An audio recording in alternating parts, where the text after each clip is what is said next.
আপনি কি জানেন দুই থানার মাঝখানে একটি সেতু কতটা গুরুত্বপূর্ণ? এটা হচ্ছে সিংহশ্রী সেতু। একটি সেতু এই দুই থানার মানুষকে মেলবন্ধন করেছে। জেলা হচ্ছে গাজীপুর, থানা হচ্ছে দুইটি, একটি হচ্ছে শ্রীপুর আরেকটা হচ্ছে কাপাসিয়া। তো দুইটি থানার মেলবন্ধন করেছে হচ্ছে এই সিংহশ্রী সেতুটি।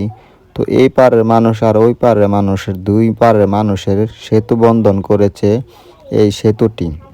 তো এটা হচ্ছে আমাদের দুই থানার মানুষের একমাত্র যাতায়াতের ব্যবস্থা, ভালোবাসার বন্ধন করেছে এই সিংহেশ্বরী আমাদের এই সেতুটি।